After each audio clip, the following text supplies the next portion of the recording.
哈哈，我呢是一个东北女人，巧了，我妈也是。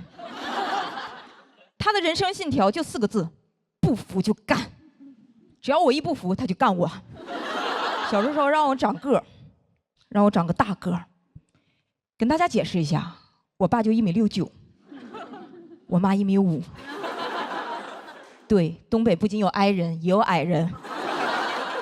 但是他呢，希望我长到1.75米，每天让我拽单杠。大家现在看出来，我这个个儿还是1.6米，个儿没怎么长，但是我这个胳膊呀，我1.6米的个儿，但我的臂展是1.65米。小时候做课间操，老师说大臂向前看，结果啪就插人嘎叽窝里了。老师说死平就啪扇出去2个嘴巴子，伸手就打笑脸人。不瞒大家，我这个胳膊伸手就是2.1米，也没什么用。唯一的用处就是走在路上看到那种突然想空气投篮的那种男生，先上去给他一个盖帽。有时候真的想想啊，这个故事真的挺讽刺的，因为大家想想，胳膊是什么位置？胳膊是人体骨骼当中唯一跟身高没有关系的部位。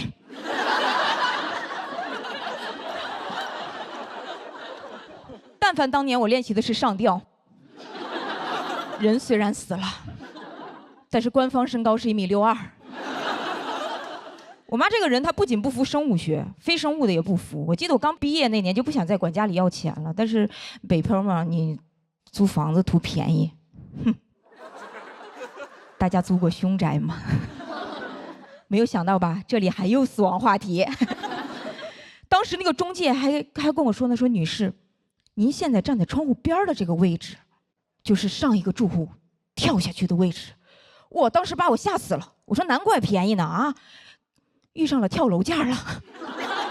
我妈一听什么凶宅，根本不服，说妈觉得这个房子它应该不是一个凶宅，因为那个人站在这儿的时候还是活着的。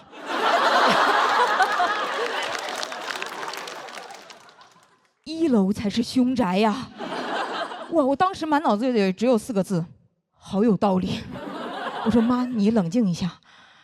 我是说，假如说那个大哥他以后想回家来看看的话，应该不会只回1楼吧？我妈说你放心，他都腿摔坏了，他肯定上不来了。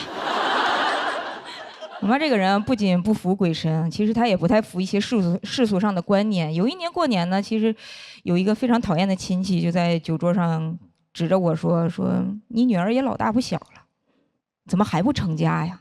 我妈说我的女儿她爱怎么活就怎么活。你小时候拽过单杠吗？没有，没有你手伸这么长。但是他会偷偷的跟我说，哎，闺女，妈知道你不想要男人，但是咱能不能要一个孩子？我说什么意思？不让中间商赚差价。我妈这个人，她成长于那种妇女能顶半边天的年代，就是传统中带着一丝激进。她一方面说，你现在趁着年轻呢，你早点生，这样恢复得快。但是另一方面呢，又怕我太懂生孩子。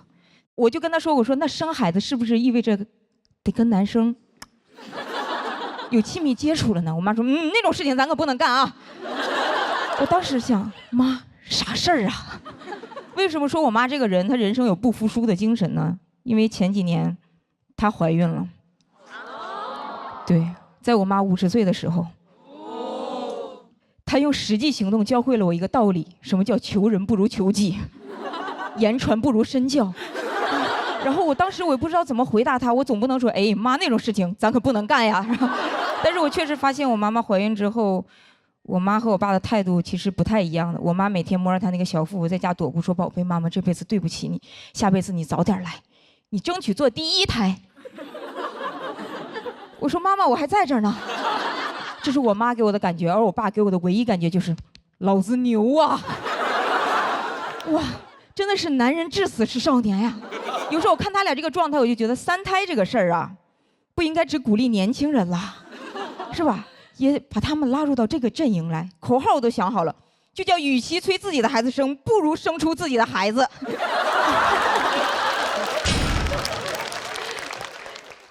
但我妈催生她也不是为了一些世俗上的观念，她就是怕我现在不生老了吃苦，又怕我现在生现在就吃苦。因为她跟我说其实女人生孩子真的特别容易遭很多的罪，尤其容易得产后抑郁。她就说她当年就得过，她说我们那个时候哪知道这是病啊，都以为刚生的孩子太丑了，丑得让人想死。她说我当时抱了你第一下都不是说这像谁呀，而是说这像话吗？我还关心她，我说那你难受吗？我妈说咋不难受？当时周围的阿姨天天就想跳楼。我说那你呢？她说我还行，我就是想把你扔下楼。我说妈，你是不是那个时候就想过1楼才是凶宅？我妈确实就这么一路不服，一路硬扛，走到了今天。她前年退休了，现在呢，每天在家健身，已经拥有了4块腹肌，然后现在每天在学英语，准备在备考雅思。就像所有突然失业的年轻人一样。但是他这种精神也一直鼓励着我，就像比赛之前他跟我说，比赛那玩意儿咱就干呗，管他输赢的，听妈的，咱谁也不服。你就记住一句话，妈妈永远爱你。谢谢大家，我是英宁。那我们来了，后边的朋友，大家好，我是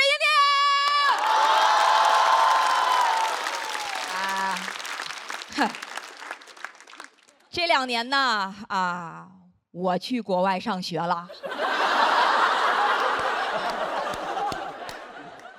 每天都在吃白人饭。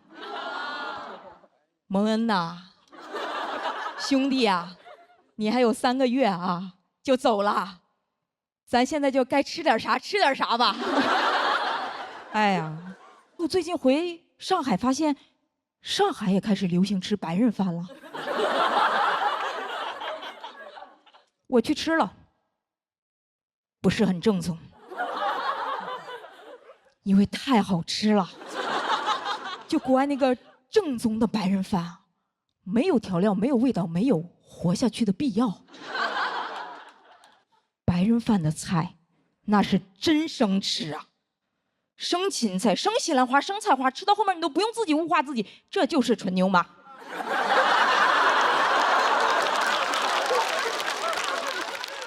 就这菜，他们不炒。也不焯，就让你蘸酸奶吃。吃了1分钟我就懂了，酸奶在这里面主要起到一种送福的作用。唯一不生吃的菜是豆角。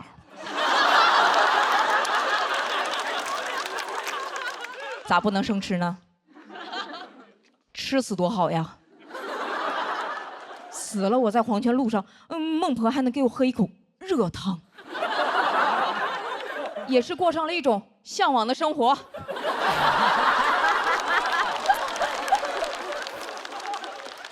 就这午饭你吃完啊，你都根本不用午休，因为血糖根本上不来。你想吃点热乎的，只能靠自己上火。就真的很想问他们，我说普罗米修斯知不知道这个事情？我说普罗米修斯当年为了把火种带给人间，被宙斯绑在山上，每天忍受着风吹日晒和秃鹫的啄食，然后你们就吃这个。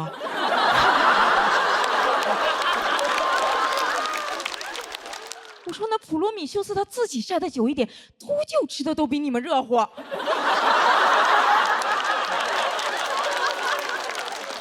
我要是普罗米修斯，我看到白人吃这些东西，我真的会很生气的。我说你什么意思？早知道我带什么火呀？是不是我给你们自由过了火？早说我带点酸奶下来不就完了吗？哇！但是后来呀，我确实就开始自己做饭了，为了活下去，也为了吃口热乎的。朋友们，中餐是真好吃啊，但做中餐真的好费时间呀！我要做一顿午饭。我得洗切煮炒炖吃，洗，因为第一个洗是洗菜，第二个洗是洗锅碗瓢盆菜碗和灶台等，好不容易收拾完了，我坐在那，该做晚饭了。根本没有时间忙自己的事业，还有爱好。我朋友问我说：“英宁，哎，你现在在国外上学还是上班？”我都不好意思，我说在家上菜。现在主要在西方展示一些新东方。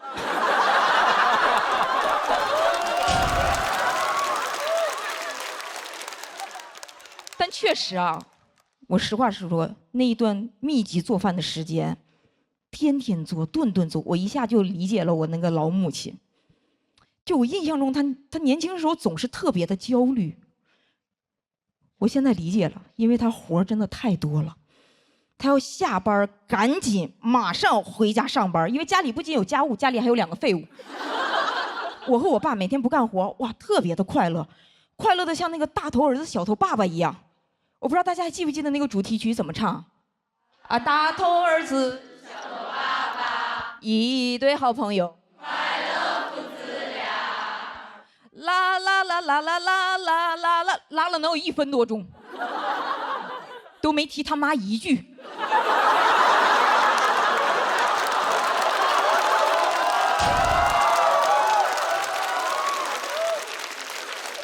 我不知道，还以为讲的是一个单亲爸爸的故事。我点进去一看，我的妈呀，有妈呀，叫围裙妈妈。我说大头儿子小头爸爸，围裙妈妈。我说妈妈怎么了？妈妈是没有头吗？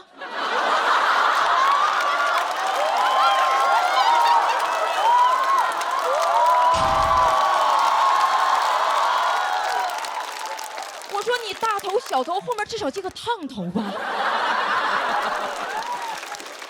我最近又重新看了一遍这个动画片，没想到这么恐怖，推荐给大家。午夜梦回的时候你就点开一集。这个动画片一共151集，有一集叫《围裙妈妈的节日》，重点推荐。那一集是这么演的：大头儿子睁眼醒来说：“今天是3·8妇女节，是妈妈的节日，我们就让妈妈休息1天吧。”哇，大头儿子说这话真是让人头大。365天就休息1天，要我说996、007算啥呀？你试试这个355。后来发现我还算错了，休息10天才是355。我说难怪只有那父子俩有头呢，原来妈妈这日子真是一眼望不到头啊。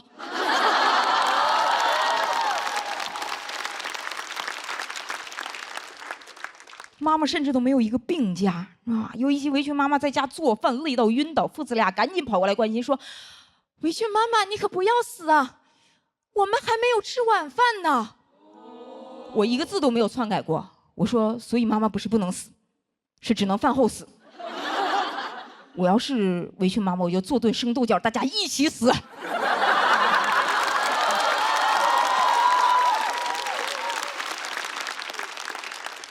但我还是要为小头爸爸证明一下啊，他是个好男人。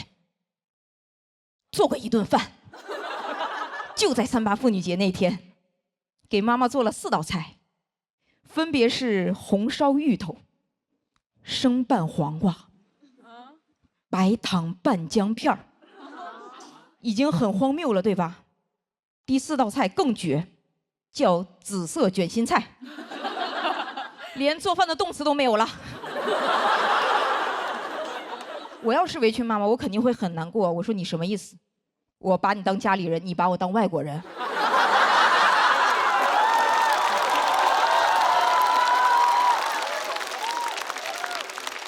你给我做4道白人饭，白糖拌姜片啊，朋友们，白人都不这么吃啊！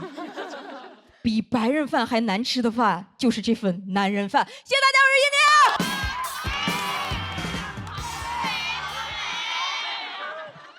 哎呀，这1年来呀，也是红气养人了。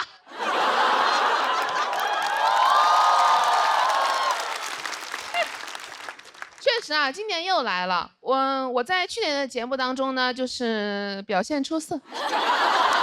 这个不是我自己说的，是我问了 AI。去年我上完节目之后呢，好多人夸我，还有人跟我说什么女孩子是世界上最美好的生物，女孩子都香香软软。我个人不太喜欢这种说法啊，因为我觉得我们女孩子是各种各样的。为什么一定要香香软软的，对吧？对啊，我们又不是什么法式小面包。但是直到最近，有一个零食品牌找我直播，当时真的没有忍住，我说我就是小面包，我香香软软，可能因为我太谄媚了吧，最后没有接到这个商务。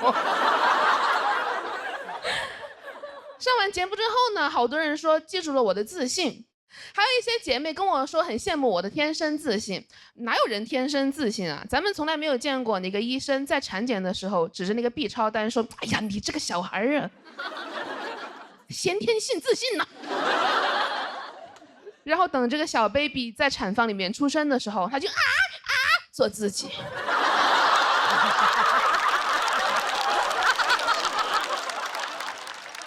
我是从小到大都很胖的，所以我不是天生自信，我就是天生胃口很好。哇，真的，我的胃口好到什么程度？当我第一次听说开胃这个概念的时候，大为震撼。我说啊，胃还有闭上的时候呢？你们还得叫他开门吗？你们怎么叫啊？你说喂。给胃叫生气了，胃说第一。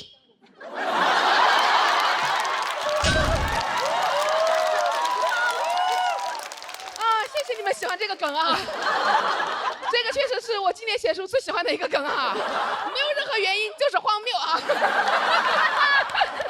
我以前其实都很自卑的，我最自卑的时候是青春期，因为初中的时候特别喜欢把班上最胖的女生和最胖的男生拉郎配。对吧？初中都禁止早恋，而我在包办早恋。我跟那个男生啊都没有说过几句话，我们两个人不敢，因为我们但凡有一点互动，其他人就你看，真是天造地设的一大堆呀。真的，现在回想起来，我们两个人当时特别像那种被强制营业的 CP， 我跟他都想解绑。但粉丝们不同意。我跟他想解绑有一个方法，就是有一个人呢要瘦下来，但我瘦不下来，所以他必须给我瘦下来。到后面我疯了，我看见他坐在那儿我就生气，我说你运动啊，你跑步啊，你再不跑我就追你了。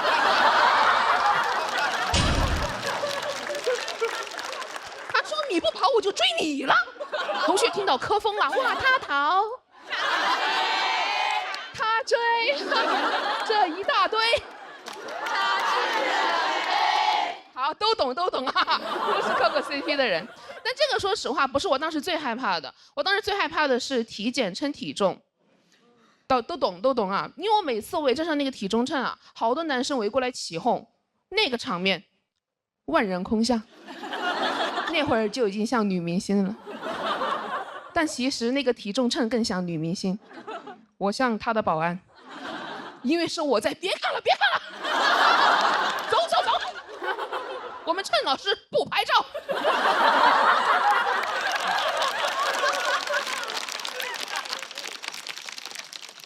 这就是我的青春，所以我当时真的看不了一点青春片，因为你们那些女主角啊，要么天生大美女，要么丑小鸭逆袭。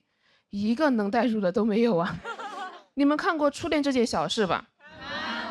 对吧？它讲的就是女主为了男主一路逆袭的故事。但你们可能忘记了，女主角有一个胖胖的闺蜜，她也有自己的 crush。我当时带入她看了半天，结果看到她一直在帮女主追男主，我真是恨铁不成钢。我说小胖龟呀！你就没有自己的男人要操心吗？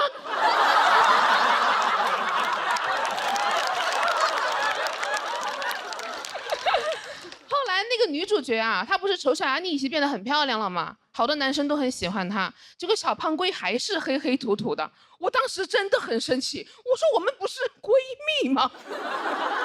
你美白不叫我，学化妆不叫我，笑我了？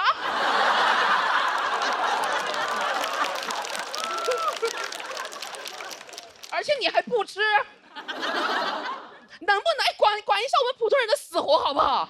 哎，能不能给我们普通人拍一个青春片啊？真的，能不能至少给我们造个梦，对吧？如果让我拍，我就拍里面那个女主角，她也胖胖的，什么都没有，但她就是很自信，因为她身边的人都很正常友好。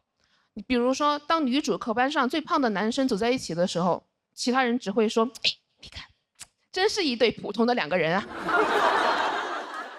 当女主体检称体重的时候，围过来一圈男生当她的保安，说谁都别想看她的体重。旁边医生说：“啊，我也不能看吧。”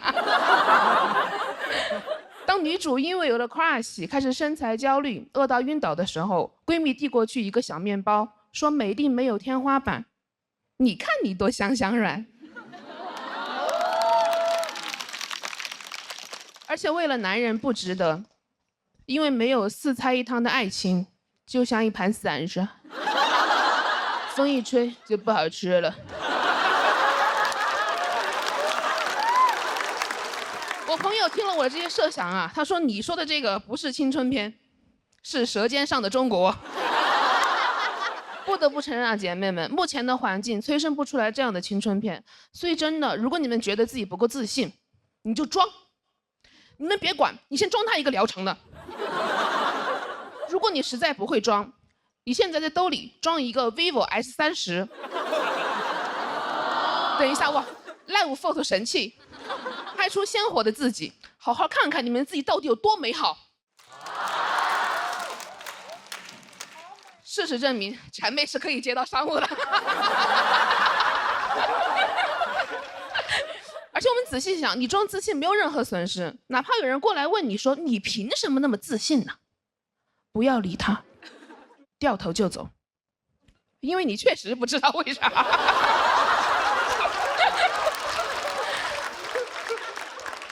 就像我也不知道以前为什么要自卑一样。谢谢你们。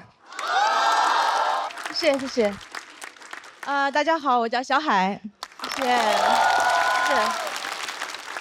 我是一个兼职脱口秀演员，我现在业余时间还有一份全职工作。我在我们公司是总监。对。在公司基本就属于中层。还有一个老板，一个下属，没有同事。就这老板还要天天开会跟我们讨论公司未来的发展战略。公司一共3个人，啥战略？一会儿排成人字，一会儿排成一字。我们公司真的特别小，有多小呢？我们租那个写字楼以前是个酒店，我们公司就是个标间儿。而且它该有的没有，不该有的却有很多。我们公司没有打印机，却有一个浴缸。浴缸里还堆了很多杂物，什么吃的喝的。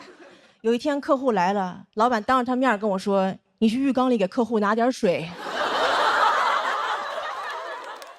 前2天我下属还辞职了，我们公司连群都没有了。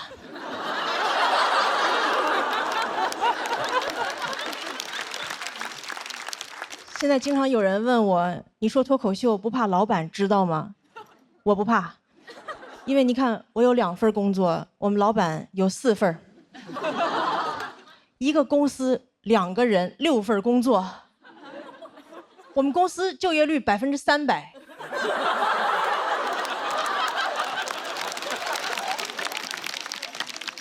你要想实现就业率100%，还得雇4个街溜子。我们公司就我一个全职员工嘛，前2天老板又雇了个兼职，是兼职 CEO。听说过吗？兼职 CEO。你们哪个公司 CEO 年薪是日结的？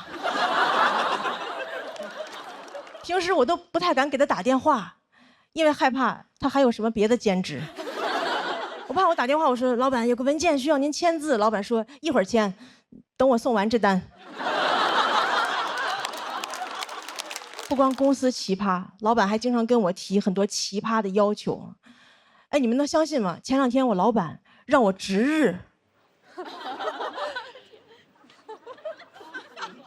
我说值日是不是应该轮流值日？我没见过谁一个人值日，一个人那就不叫值日，一个人那就叫保洁。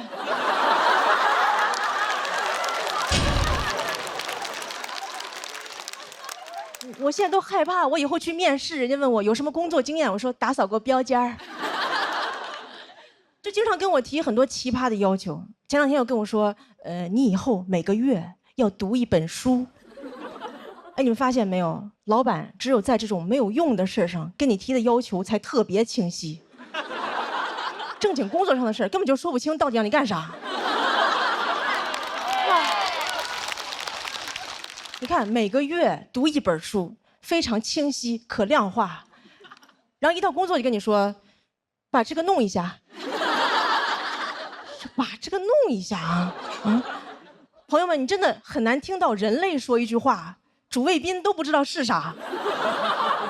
把这个弄一下，谁弄一下？把哪个弄一下？什么叫弄一下啊？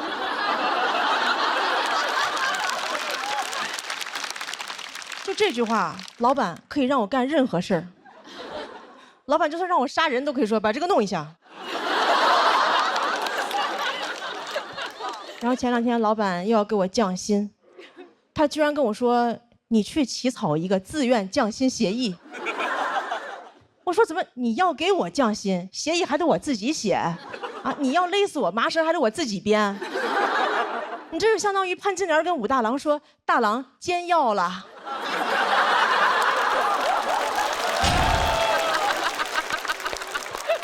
而且什么叫自愿降薪啊？我可太愿意降薪了，我都是想找老板谈话。我说老板，我来公司这么久，也该给我降薪了吧？现在好几个猎头联系我，他们给的比你少多了。我可太愿意降薪了，我过生日许愿都是升职降薪。我看网上有人发帖又降薪了，我赶紧在下边接。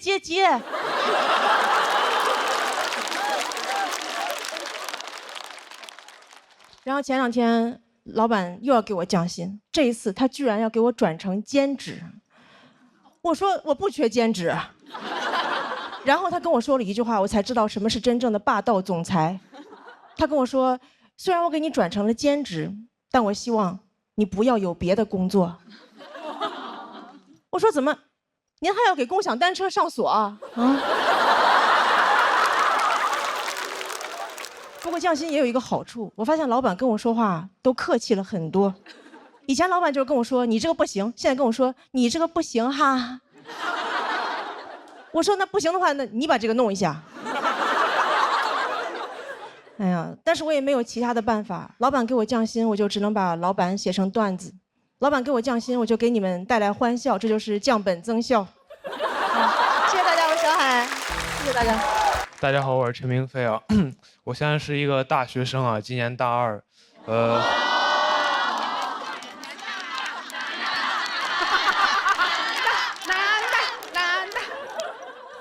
现在心情怎么说呢？就是马上要期末考试了。我念的是中文系啊，我发现有时候我很难跟人解释说我们这个专业它究竟在学什么。就有一次我印象很深刻，我坐火车上学嘛，路上很无聊，有一个阿姨就说：“小伙子，你大学学什么的呀？”我说：“阿姨，我学中文的。”阿姨说：“那你学的挺快呀。”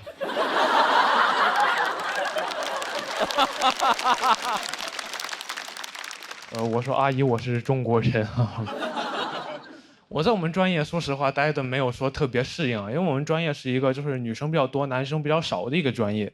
我记得有一次我参加学校举行那种跳长绳比赛，进了我们队的微信群，发现就好像只有我一个男生。那天体委在群里说的是老婆们集合了。我说这儿还有一个人类呢。体委可能没反应过来啊，说别人都没意见，怎么就你有意见？但后来那天活动现场，他发现确实是有一个男生啊，所以那天我们夺冠之后，他发的朋友圈里就表现了对我的尊重。他说我和老婆们和陈明飞取得了冠军。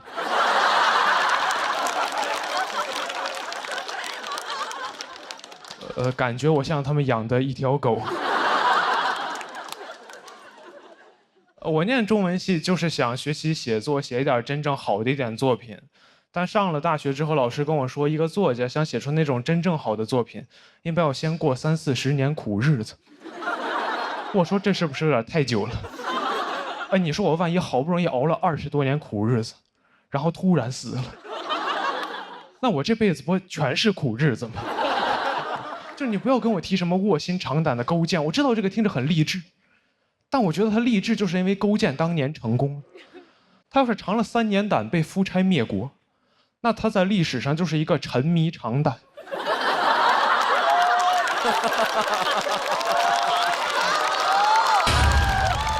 导致亡国的变态了。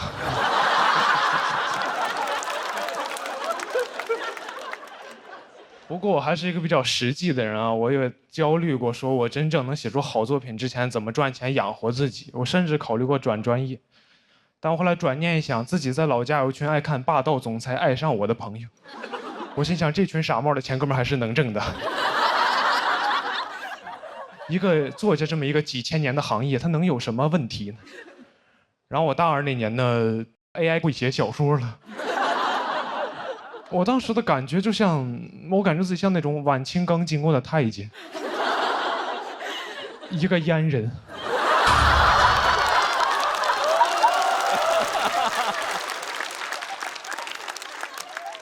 就是我准备工作刚做完，发现行业消失了。我当时感觉自己被时代所欺骗了，因为我印象很深刻，我报志愿那会儿，全网都在告诉我，文艺就是人类面对 AI 的最后一道防线。我说怎么2年就被打爆了？你 AI 用的不是 C 语言吗？怎么先把汉语言取代了？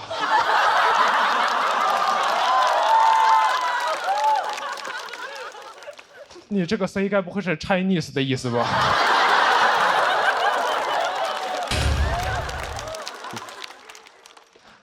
我很痛苦啊！我去问做 AI 的朋友，我说你跟我说实话就行，我们做这种行业会不会被 AI 取代掉？我朋友跟我说以后说不好，但现在不会，因为 AI 刚开始学写作，它短期内比不上你。我说这怎么可能安慰到我？我也刚开始学写作呀。我跟 AI 同时开始，你猜我俩谁学得快一点？该不会是我吧？很难受啊！我去年年底参加了一个大学生的短诗创作比赛，发现有个赛道已经叫 AI 赛道了，要求我们的作品展现出那种人机协同的美感。我说人机协同，我小时候不是管这玩意儿叫作弊吗？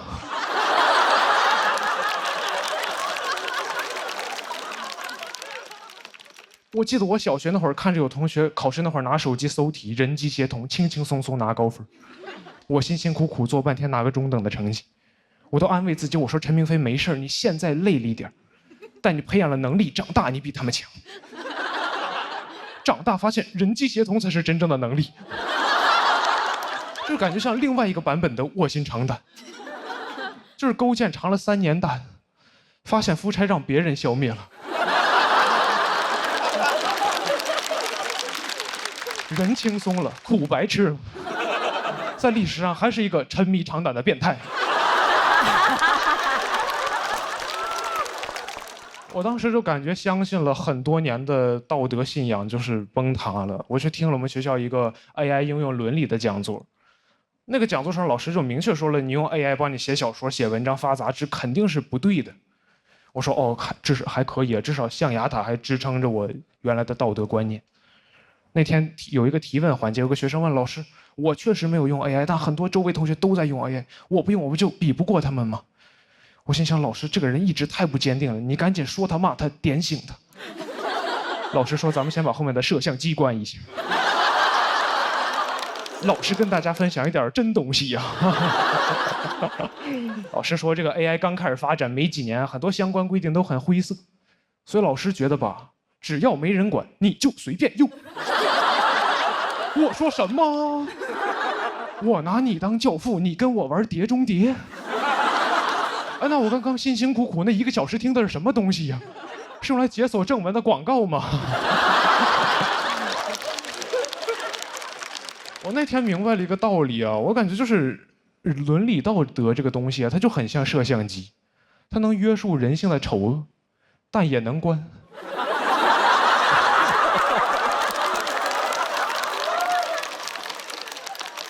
我现在感觉自己就是，我明白 AI 是好东西，我知道它这时代在进步，科技在发展，历史的车轮滚滚向前，但我不在车上。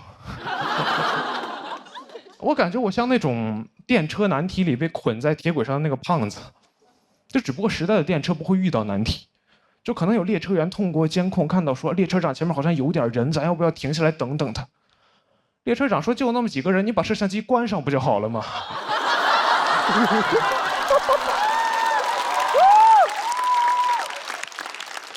就看着那个车越开越近，我旁边的朋友就会问陈明飞：“咱们现在怎么办？”我说：“我自横刀向天笑，去留肝胆两昆仑。”他说：“那我先上车了。”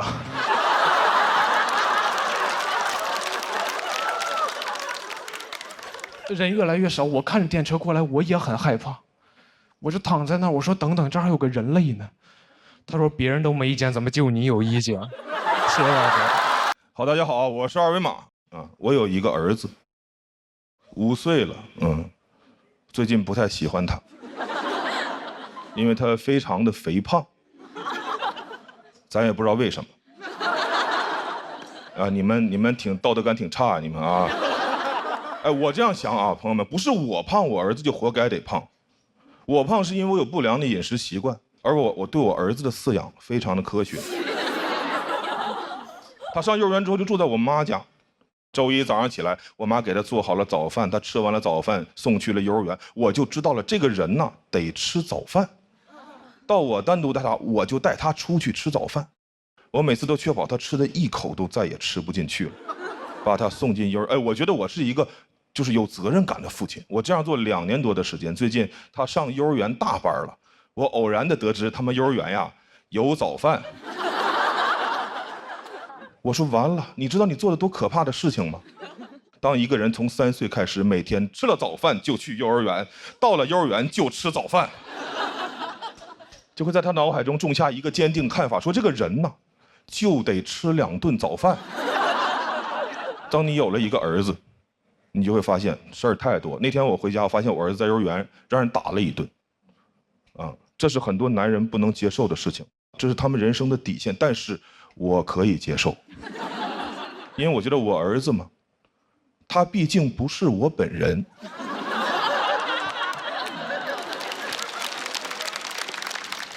别人打我本人，那是我不能接受的事情。但打我的儿子，对我来说只不过是一个令我难以接受的事情。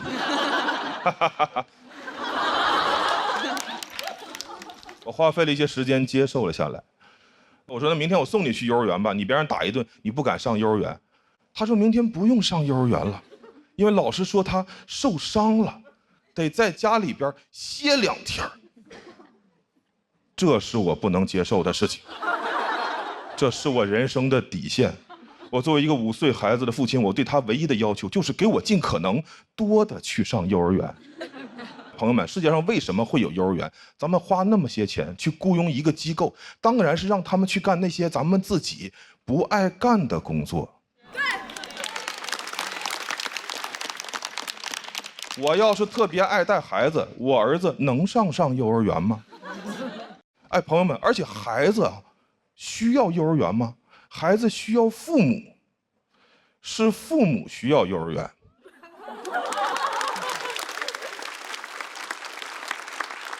现在幼儿园太膨胀了，没事就给你打电话，来个电话说冯先生，您儿子在我们幼儿园有点流鼻涕了。我说那回家就不流了呀啊！哎，我想不通啊，幼儿园为什么会觉得我就急需一个流鼻涕的孩子呢？我要是能选择，我会让我儿子把他一辈子的鼻涕都给我留在幼儿园。晚上回家的时候，还给我一个鼻腔干燥的儿子。在其他的消费活动中，商户是不敢对咱们如此无礼的。我送一件衣服去干洗，他不可能洗吧给我打电话说冯先生，您这个衣服洗呀丢颗扣子，你快拿回去吧，再洗就没有扣子了啊。不可能，他得把我的扣子找到缝回衣服上，洗好了我拿家来，这是他们收了钱应该提供的服务。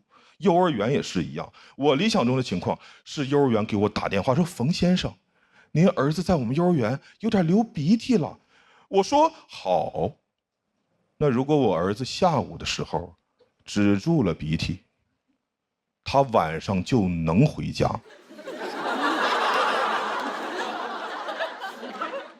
如果他下午没有止住，您就得给我一直带。幼儿园那边的麻爪的说什么？您儿子流鼻涕流得很严重，我说我送去时候可不流啊。我送去时候是一个好孩子，是你把他玩坏的，你就要负责修理。幼儿园那边还想狡辩，我直接就把电话一按，电话卡拿出来掰了，家里边房子一卖，让幼儿园再也无法得到我的音讯。园长这几年得带着我儿子求医问药，把他恢复正常了。同样的是，就同时间，我在我自己家小区楼下吃完了晚饭，拉着我女儿的手，饭后散步，会偶遇同小区的家长，他们会问我说：“哎，冯先生，您儿子呢？”我说：“我呀，没有这个东西。”谢谢大家，讲到这儿，谢谢大家，我是二维码。